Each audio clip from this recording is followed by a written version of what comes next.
Everyone, आज हम लोग अपने इंग्लिश का फर्स्ट चैप्टर स्टार्ट करने जा रहे हैं। यूपी बोर्ड क्लास 10th के लिए अ लेटर टू गॉड, ये प्रोज का आपका पहला चैप्टर है और इसकी जो ऑथर हैं वो GL फ्यूएंट्स हैं। आपको GL फ्यूएंट्स की स्पेलिंग बहुत अच्छे से याद होनी चाहिए, GLFUENTES। Okay, a letter to God chapter का नाम है, हमने आपको ऑथर का नाम भी बता दिया। अब चैप्टर स्टार्ट करते हैं। The house the only one in the entire valley, पूरी घाटी में सिर्फ एक घर था। Set on the crest of a low hill, नीची पहाड़ी की चोटी पर स्थित था। क्रस्ट का मतलब क्या होता है? चोटी होता है। From this height one could see the river and the field of ripe corn dotted with the flowers. From this, इस ऊंचाई से क्या आप देख सकते हैं? नदी को देख सकते थे और जो खेत था उसका पकी हुई फसल का जिसमें जो है फूल थे वो भी वहाँ से देखे जा सकते थे। That always promised a good harvest, क्योंकि हमेशा प्रॉमिस करते थे, वादा करते थे एक अच्छी फसल का।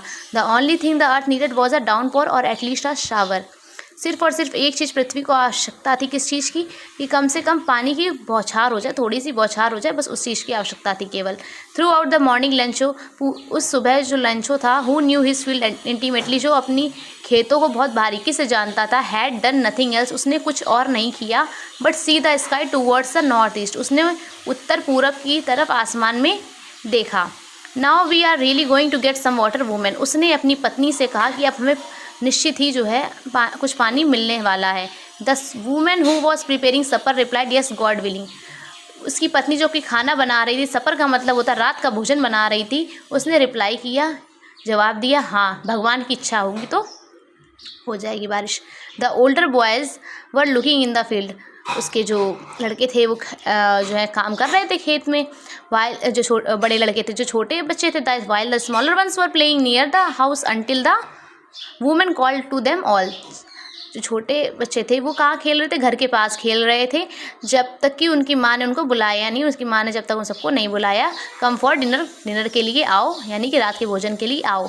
It was during the meal that just as Lencho had predicted big drops of rain began to fall, ये खाने का समय था। जस्ट एज लेंचो, जैसा कि लेंचो ने प्रिडिक्टेड यानी कि भविष्यवाणी करी थी। प्रिडिक्टेड का मतलब क्या था? भविष्यवाणी की। Big drops of rain began to fall, बड़ी बड़ी बूंदें जो थी पानी की गिरनी शुरू हो गई। In the north east huge mountains of clouds could be seen approaching, उत्तर पूरब में बड़े बड़े जो आपके पहाड़ थे, माउंटेन्स यानी कि पर्वत, ऑफ क्लाउड्स जो बादलों के जो पहाड़ होते हैं ना, देखे जा सकते थे। पहाड़ों के ऊपर जो बादल पहुँच रहे होते ना, उनको पहुँचते हुए देखा जा सकता था। The air was fresh and sweet, हवा कैसी थी? शुद्ध थी और मीठी मीठी थी, भीनी भीनी जिसको कहते हैं आप।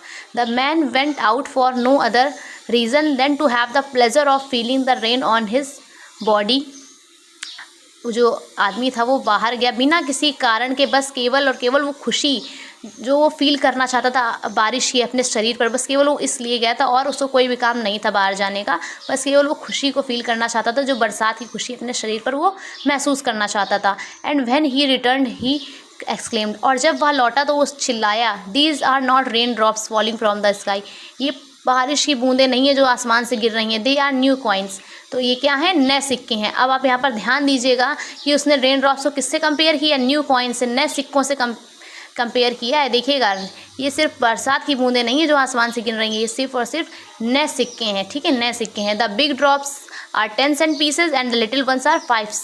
ठीक है, तो बड़ी वाली बूंदें कितनी हैं? 10 सेंट पीसेज हैं और लिटिल वंस छोटी वाली जो हैं वो 5। ठीक है। With a satisfied expression he regarded the field of ripe corn with its flower draped in,